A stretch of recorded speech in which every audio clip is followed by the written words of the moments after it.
সারা দেশে ছড়িয়ে পড়েছে হাম রোগ, শিশু বাচ্চাদের উপরে এই রোগটা বেশি আক্রান্ত করছে। এই মহামারী থেকে বাঁচার উপায় কি? আমি ছোট্ট একটা দোয়া আপনাদেরকে শিখিয়ে দিব, কেননা এই হাম ইদানিং অনেক বাচ্চাদের হচ্ছে এবং তারা মারাও যাচ্ছে। মহামারী থেকে বাঁচার একটা দোয়া আছে, যে কোনো মহামারী হতে পারে, কলেরা, ডায়রিয়া, করোনা, যে কোনো মহামারী থেকে বাঁচার জন্য আপনারা একটা দোয়া পড়বেন। রাসূল আকরাম সাল্লাল্লাহু আলাইহি ওয়াসাল্লাম শিখিয়ে দিয়েছেন, আল্লাহুম্মা ইন্নী আউযু বিকা মিনাল বারসি ওয়াল জুনুনি ওয়াল জুদামি ওয়া মিন সাইয়্যিল আসকাম। হে আল্লাহ, আমি আপনার কাছ থেকে কুষ্ঠরোগ, মাথা পাগল হয়ে যাওয়া থেকে, উন্মাদনা থেকে এবং কঠিন সমস্ত দুরারোগ্য থেকে আপনার কাছে পানাহ চাই।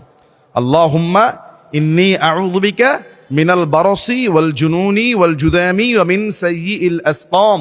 এটা পরিবারের সদস্যদেরকে পড়তে হবে।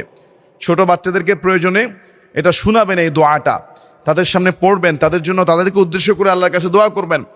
শুধু তাই না, হাদিসের মধ্যে এসেছে যে ব্যক্তি সন্ধ্যাবেলা ছোট্ট একটা দোয়া 3 বার পড়বে, সকাল পর্যন্ত কোনো আচমকা বিপদ মুসিবত তার উপরে আসবে না।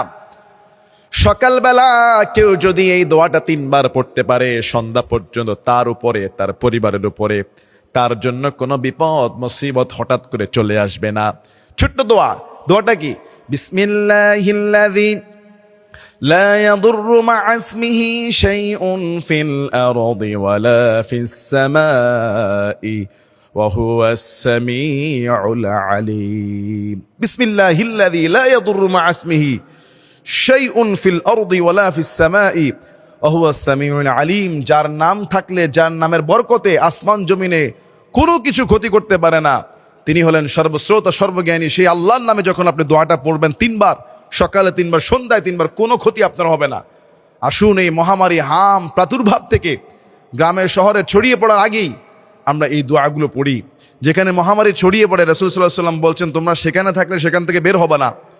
যেখানে মহামারী ছড়িয়ে পড়ে, অন্য জায়গায় থাকলে সেখানে তোমরা ঢুকবা না। আল্লাহ আমাদের সবাইকে আমলগুলো করার তৌফিক দান করুক। আল্লাহুম্মা আমিন।